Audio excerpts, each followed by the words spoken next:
El siguiente video es una producción de la Academia Antioqueña de Historia con motivo del bicentenario de la Batalla de Boyacá y la Campaña Libertadora 1819-2019.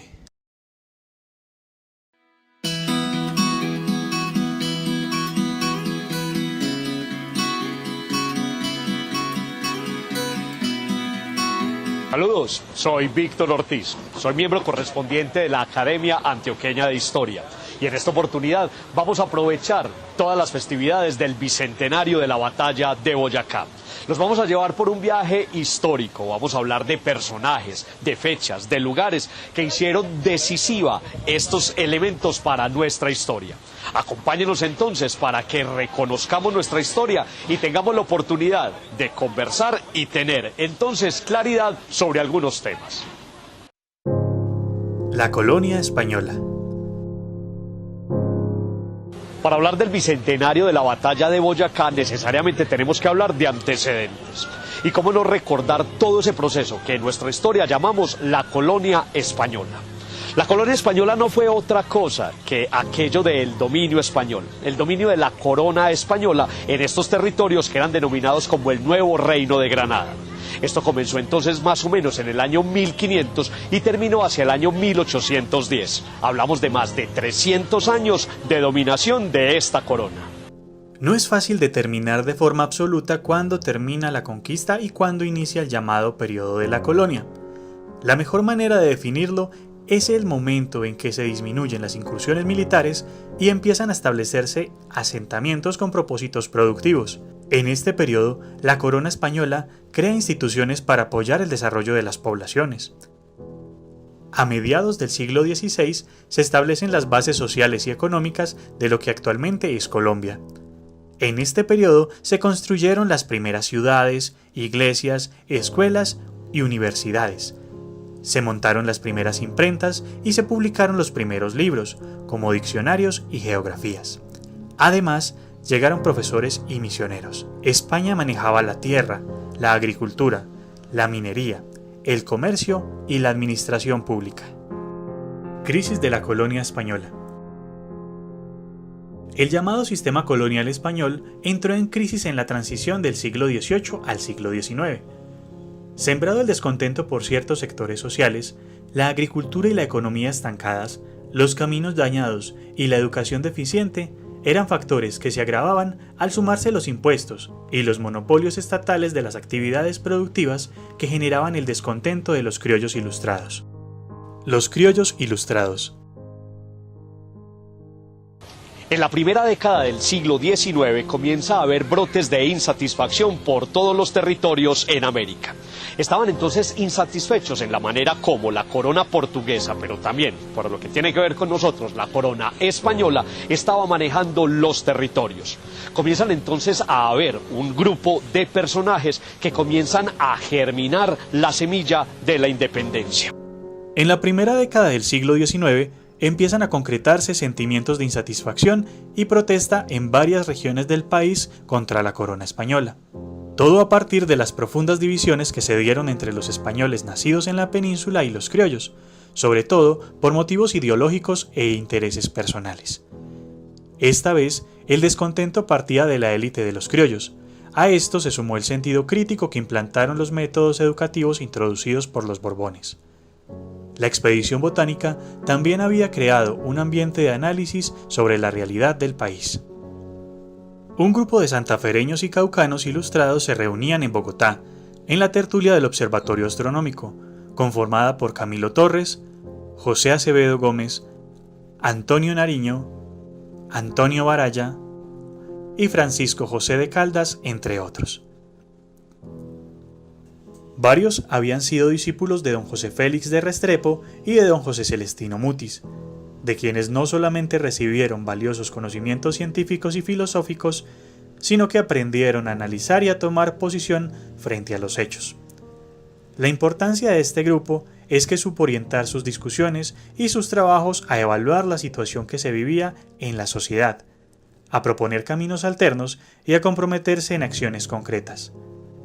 Este grupo de intelectuales fue una semilla importante para el proceso independentista. Los derechos del hombre y del ciudadano. El legado de la Revolución Francesa y del denominado siglo de la Ilustración tuvo repercusiones en el Nuevo Mundo. En 1794, Antonio Nariño, un criollo santafereño, tradujo al español y publicó la Declaración de los Derechos del Hombre y del Ciudadano, expedida en Francia por los promotores de la Revolución Francesa, que le valió su apresamiento y encierro durante 16 años. Es un documento de gran importancia ideológica y política. Su circulación había sido prohibida por la corona española. La Declaración de los Derechos del Hombre, entonces, es también uno de los elementos decisivos para todo el proceso independentista. Hablar entonces de la batalla de Boyacá, hablar entonces de bicentenario de independencia, es también hablar de los derechos del hombre y del ciudadano. La Declaración de los Derechos del Hombre y del Ciudadano consta de 17 artículos, que pueden agruparse en 3 temas claves. El primero de ellos es la declaración de que los hombres nacen y permanecen libres e iguales, que la soberanía de una nación nace del pueblo y que la libertad consiste en hacer todo lo que no daña al otro. Prevalecen la libertad religiosa, la libertad de pensamiento y el derecho a la propiedad privada. El segundo se refiere a que la ley no puede prohibir más que lo que es dañino y no puede obligar a nada que no sea conveniente para la sociedad. Exalta el derecho del hombre a ser respetado y protegido por la ley, asimismo a que se presuma su inocencia a menos que sea encontrado culpable en un juicio. El tercer tema establece que las instituciones del Estado existen para el beneficio de los ciudadanos y deben rendir cuentas ante estos por sus actuaciones. La usurpación napoleónica en España. Otra situación que marcó el rumbo de la historia fue la intervención en 1808 de Napoleón Bonaparte, quien buscaba consolidar su imperio en Europa. Por este periodo usurpa la corona española, depone al rey Fernando VII e instala en el trono a su hermano José. Este hecho constituye el detonante que genera interferencias en las dinámicas de España, constituyendo un antecedente decisivo en el proceso independentista. El impacto de la invasión napoleónica en España y las crisis generales del imperio desencadenaron en América fuerzas internas que aprovecharían esta situación. El Memorial de Agravios. En 1809, Camilo Torres, abogado, político e intelectual nacido en el Cauca, fue comisionado por el Cabildo de Bogotá para preparar un documento titulado Representación del Cabildo de Bogotá, capital del nuevo Reino de Granada a la Suprema Junta Central de España, conocido popularmente como el Memorial de Agravios, que debía entregarse a la Junta Central de España como manifestación del descontento por la situación que se vivía en las colonias y como solicitud de reformas. Es un verdadero tratado de geopolítica, desarrollado con profundo rigor jurídico y basado en datos y hechos concretos. Lamentablemente, por alguna razón, el documento no llegó a su destinatario y por tanto no pudo producir el efecto que se esperaba. Tampoco se divulgó, apenas fue publicado en 1832. Contiene 4 líneas temáticas. La primera es la injusticia por la falta de representación equitativa de las provincias americanas en las juntas de gobierno. La segunda presenta un reclamo al rey por los malos manejos de sus representantes en América. La tercera expresa la inminencia de una independencia de las provincias si la península no les da igual trato a los españoles nacidos en América que a los europeos. Y la cuarta, y la más importante, es la idea de aparente sumisión total, por la forma respetuosa en que se refiere al rey y a la Suprema Junta Central, aunque algunos interpretan una iniciativa emancipadora.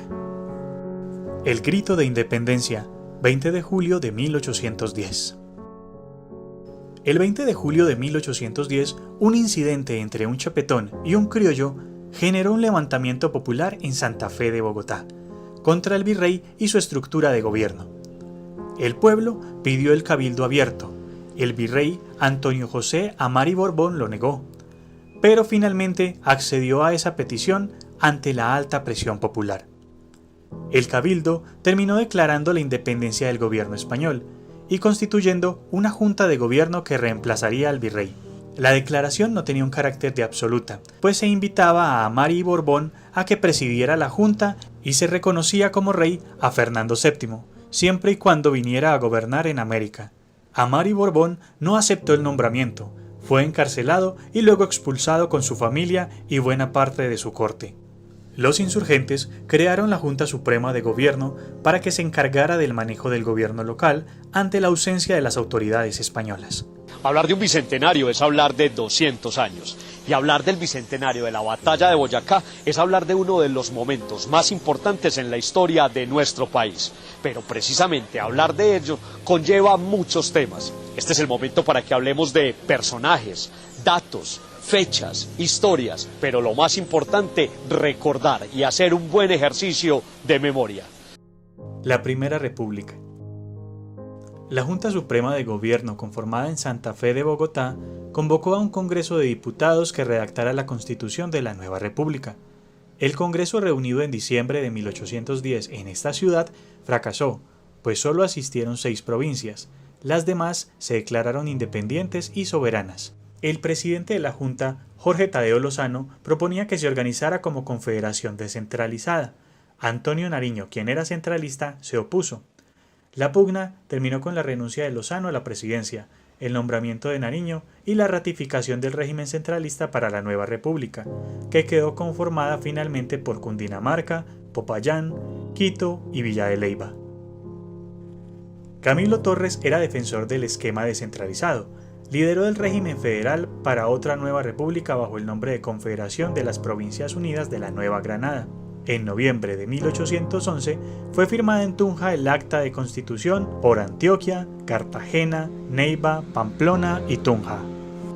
El Estado soberano de Cundinamarca, necesitado de ampliar su territorio, convenció a algunas poblaciones incluidas en la Confederación para que se le unieran. Estas pugnas llevaron al país a la Primera Guerra Civil en 1812, entre centralistas y federalistas. Primeras campañas militares contra los españoles. A finales de 1813, Antonio Nariño, presidente del estado de Cundinamarca, emprendió su campaña del sur para enfrentar a Juan de Sámano, quien venía de Quito con el ánimo de reconquistar la Nueva Granada. Antonio Nariño enfrentó a Sámano cerca de Popayán, lo venció en las batallas de Calibío y Alto Palacé, y este se retiró a Quito. A pesar de sus triunfos iniciales, Antonio Nariño es finalmente derrotado y puesto prisionero en Pasto, remitido a Quito para ser enviado finalmente a Cádiz, donde estuvo detenido hasta 1820. En 1813, Simón Bolívar obtiene permiso y apoyo para emprender la llamada Campaña Admirable, con el propósito de conseguir la independencia de Venezuela. Esa campaña es recordada por el polémico decreto de guerra a muerte, expedido por Bolívar contra todo español que se encontrara en el territorio venezolano. Bolívar es derrotado por las tropas realistas y regresa a Nueva Granada en noviembre de 1814. Una vez terminada la guerra civil entre centralistas y federalistas en Bogotá, la Confederación de Provincias Unidas encarga a Bolívar de la campaña en Santa Marta. Cuando Bolívar se dirige en 1815 con sus tropas para cumplir la misión, se entera de la llegada de Pablo Morillo a la Nueva Granada para la reconquista de las colonias. Entonces decide refugiarse en Jamaica. La reconquista española. Una vez Fernando VII recuperó el trono después de la invasión napoleónica, ordenó la restauración de las colonias de América. Empezaba la llamada por algunos locales Época del Terror. En agosto de 1815, Pablo Morillo sitió Cartagena de Indias. Después de 106 días de asedio, la ciudad se rindió a causa de los estragos que causaron el hambre y las epidemias. En febrero de 1816, fusilaron en Cartagena a los 9 primeros líderes patriotas. En 1816, Morillo llega a Santa Fe de Bogotá y establece 3 tribunales militares. El Consejo de Purificación, ante el cual debían presentarse los comprometidos en la revolución que no habían cometido delitos de sangre. A estos les aplicaban medidas más benignas, que podían incluir el destierro o el servicio en las tropas del rey. La Junta de Secuestros, encargada de reunir bienes para el mantenimiento del ejército, a través de contribuciones o sentenciados.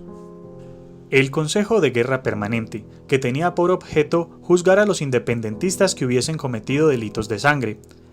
Los ajusticiamientos comenzaron con las figuras más destacadas del movimiento: políticos, militares, intelectuales y funcionarios del gobierno republicano que se habían establecido desde 1810. La Reconquista restableció el virreinato de la Nueva Granada en la persona de Juan de Sámano. Aparecieron por ese periodo guerrillas que atacaban y desgastaban las tropas realistas. Estas guerrillas encontraron refugio en los llanos de Casanare, donde los realistas no pudieron penetrar. Conformación del Ejército Libertador en los Llanos Orientales. La provincia de Casanare en los Llanos Orientales sirvió de refugio para los patriotas provenientes de la Nueva Granada y de Venezuela, incluyendo las guerrillas que hostigaron las tropas de Morillo.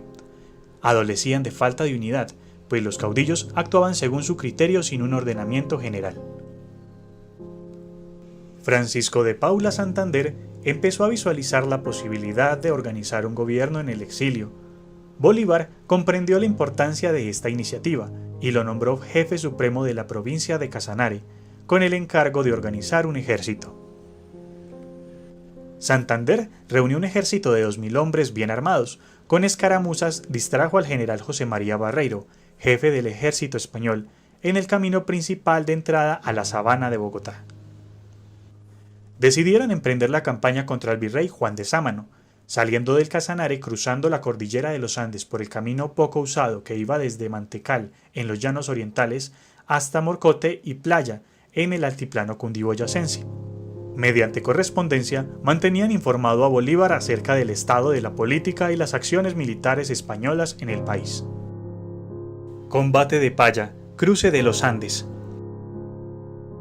Bolívar llegó desde Venezuela con varios oficiales venezolanos y granadinos, al mando de 1.900 hombres. Contaba con el apoyo de soldados británicos, corsarios antillanos y franceses. Los Estados Unidos de América apoyaron políticamente la idea, pero no intervinieron militar ni financieramente. El 23 de mayo de 1819, Bolívar reunió su mando mayor en la aldea de los 70. Bolívar venía del Congreso de Angostura y se orientaba a luchar contra Morillo, que estaba en Venezuela. Expuso su plan de campaña ante José Antonio Anzoátegui, Carlos Sublet y Jaime Rook, además de José María Córdoba y otros.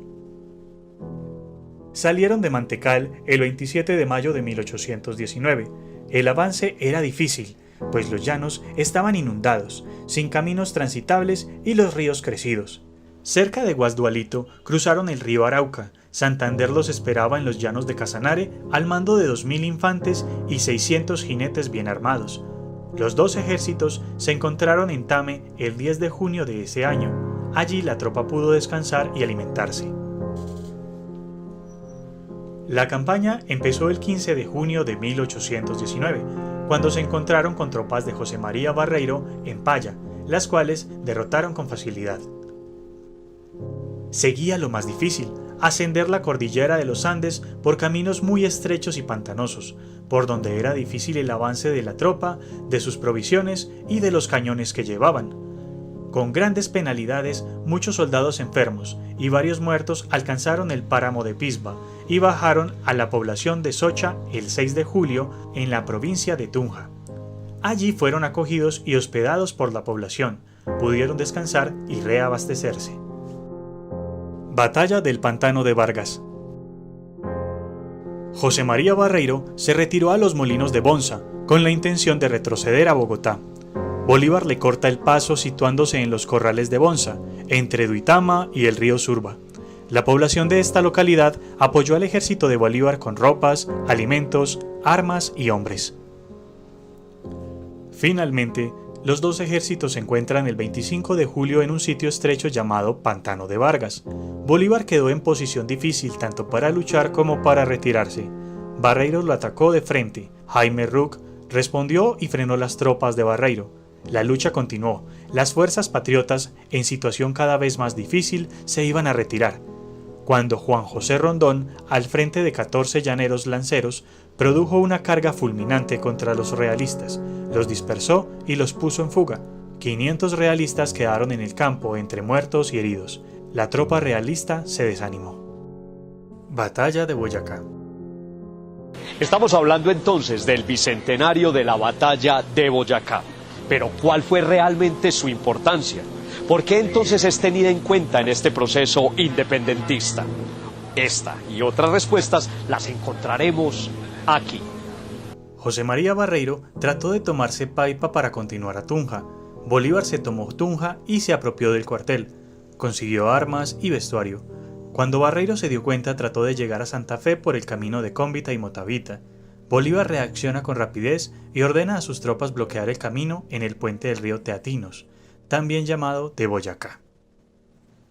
Allí se encontraron los dos ejércitos el 7 de agosto de 1819. Una parte del ejército realista, al mando del coronel Francisco Jiménez, logró cruzar el puente, pero los patriotas se pusieron en medio, separando los dos cuerpos de las tropas españolas.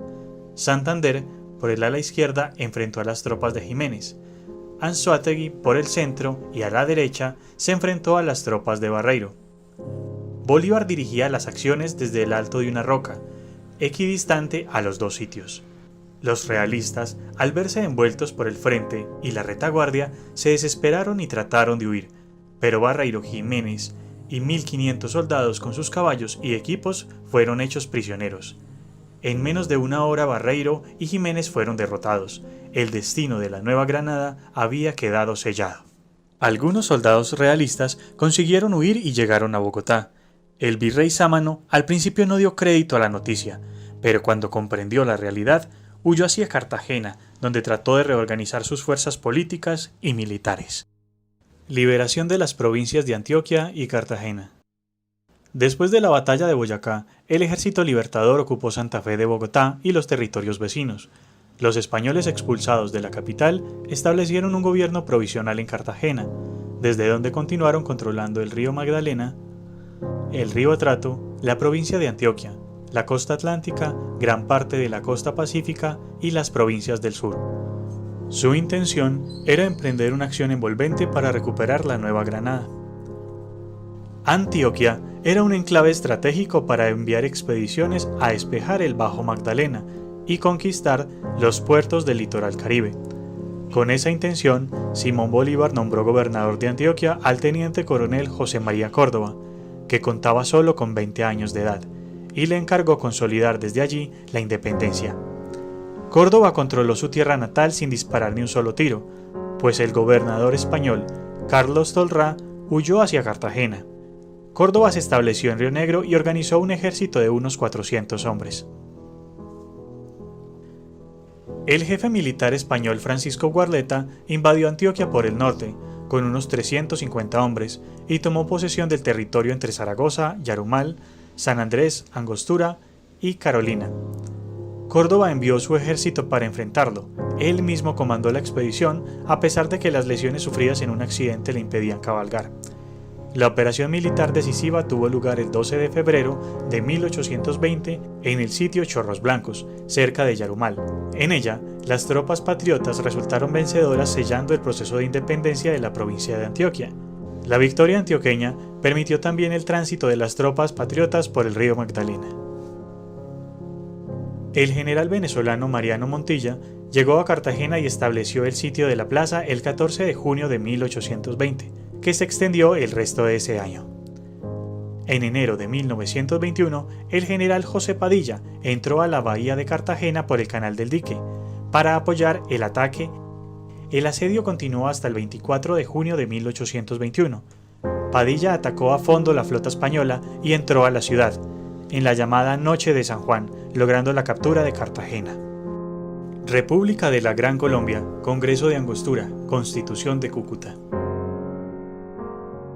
Después del triunfo de Boyacá, se reunió el Congreso de Angostura en la zona oriental de Venezuela, que expidió el 17 de diciembre de 1819 la Ley Fundamental de la República de la Gran Colombia, conformada en el territorio del Virreinato de la Nueva Granada por 3 departamentos: Cundinamarca, Venezuela y Quito. Posteriormente se le anexó Panamá. Simón Bolívar fue nombrado presidente, asistido por un vicepresidente en cada departamento, y convocó la reunión de un congreso en la ciudad de Cúcuta en enero de 1821, para expedir la constitución política definitiva. El Congreso de Cúcuta, que sesionó entre el 6 de mayo y el 3 de octubre de 1821, expidió la Constitución mediante la cual dio marco jurídico a la existencia de la República, no estuvo exento de tensiones, en particular porque revivieron las propuestas y discusiones de centralismo y de federalismo para la República. La Constitución declaró la Gran Colombia como república unitaria y centralista, promulgó las plenas libertades públicas, en particular la de expresión, permitió el alcance de nuevas reformas para la libertad social, económica y política de los territorios, declaró que el gobierno sería popular y representativo. El poder tendría 3 ramas separadas entre sí, el legislativo, el ejecutivo y el judicial. Podrían votar los mayores de 21 años o que estuviesen casados y que poseyesen alguna propiedad raíz por valor de al menos 100 pesos, o que en su defecto ejercieran algún oficio, profesión, comercio o industria útil, con casa o taller abierto, sin dependencia de otro en calidad de jornalero o sirviente.